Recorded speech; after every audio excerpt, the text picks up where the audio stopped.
So hi, Professor Mearsheimer. I'm Yi Tong from the University of Chicago.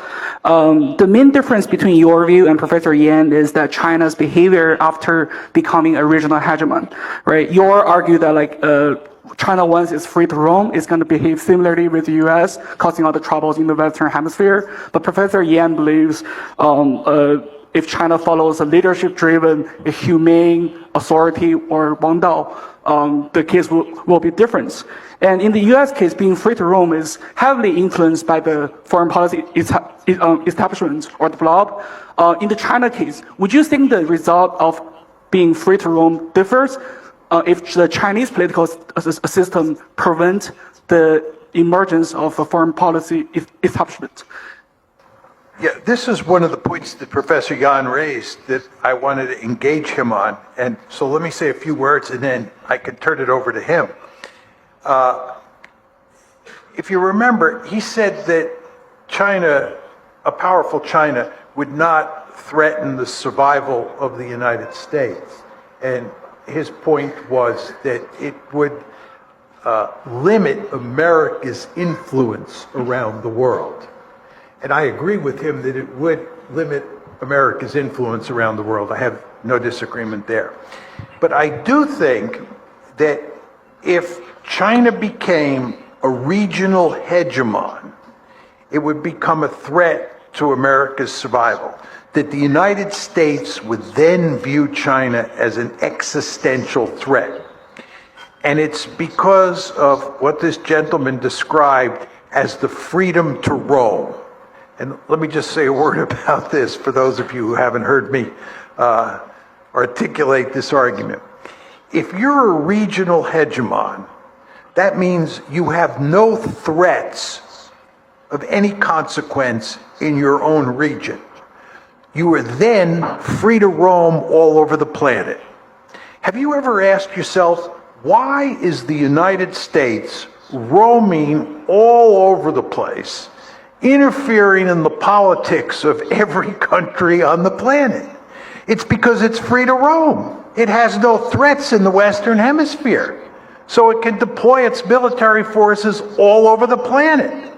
China can't do that. Russia can't do that. They're pinned down in their neighborhood. If China becomes a regional hegemon, by definition, it has no serious competitors, no threats of a security sort in East Asia, and it is free to roam. It is free to roam into the Western Hemisphere, the same way we are now free to roam into East Asia.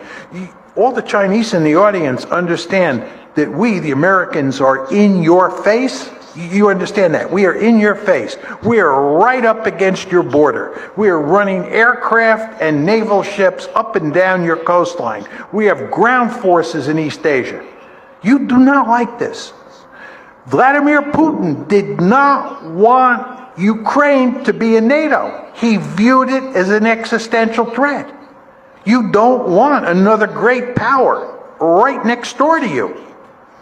Well, the United States does not want China to be so powerful that it's free to roam into the Western Hemisphere and maybe establish military bases in the Western Hemisphere the way we have established military bases in East Asia. You say this is impossible. You say that because you live in a world where China is not a regional hegemon. If China becomes a regional hegemon, it'll be a very different story. China, you know, is building a blue water navy. China is building power projection capability. China wants to roam all around the world. What is Belt and Road all about? What is this blue water navy all about? Now, I want to be clear. I do not blame the Chinese one bit, but you should understand that this scares the United States, the thought of China as a regional hegemon roaming into the Western Hemisphere. So that, I would say, is my argument to you on that very point. Okay, thank you. First, I think I agree with John on one point, is that for a rising power to be a global leadership, he really need to improve the relationship with its neighborhood. That's very important. That's why I frequently suggest that, and we should give the first priority to the relationship with our neighbors rather than the countries beyond our neighborhood. But I don't think the regional hegemon is the first, is a precondition for becoming the global dominant power. For instance, and in the history we know, when the UK as the global dominant power, and UK is not a country welcomed by the European countries. And he has many, many rivalries on that continent. And he even fight with France over all of these the colonies. So my understanding today, actually, China, the competition between China and the US is not